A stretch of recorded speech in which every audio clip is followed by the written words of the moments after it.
നമസ്കാരം. കേന്ദ്ര സർക്കാരിൻ്റെ പുതിയ ഉത്തരവ് പ്രകാരം വിവിധ ആവശ്യങ്ങൾക്ക് ജനന സർട്ടിഫിക്കറ്റ് ആവശ്യമായി വന്നിരിക്കുകയാണ്. അതുകൊണ്ട് തന്നെ കേരളത്തിൽ പ്രധാനമായും 35 വയസ്സിന് മുകളിലുള്ളവർക്ക് ജനന സർട്ടിഫിക്കറ്റ് ഇല്ലാത്തവരുണ്ടാവാം, അല്ലെങ്കിൽ കേടായതോ കളഞ്ഞുപോയ ആൾക്കാരോ ഉണ്ടാവാം. അത്തരം ആൾക്കാർ ഉടനെ തന്നെ ജനന സർട്ടിഫിക്കറ്റ് അപേക്ഷിക്കേണ്ടതാണ്.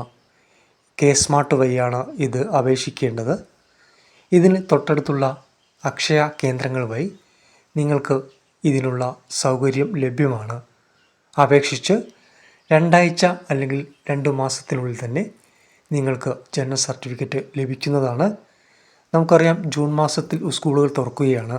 അതുകൊണ്ട് തന്നെ ആ സമയങ്ങളിൽ അക്ഷയ സെൻറ്ററുകൾ തിരക്കായിരിക്കും. അതുകൊണ്ട് തന്നെ ഇപ്പോൾ തന്നെ അതിനുള്ള കാര്യങ്ങൾ ചെയ്യുകയാണെങ്കിൽ നിങ്ങൾക്ക് പെട്ടെന്ന് തന്നെ നിങ്ങളുടെ കാര്യങ്ങൾ നടത്താവുന്നതാണ്. ചാനൽ കാണുന്നവർ ഒന്ന് ലൈക്ക് ചെയ്ത് വയ്ക്കുക.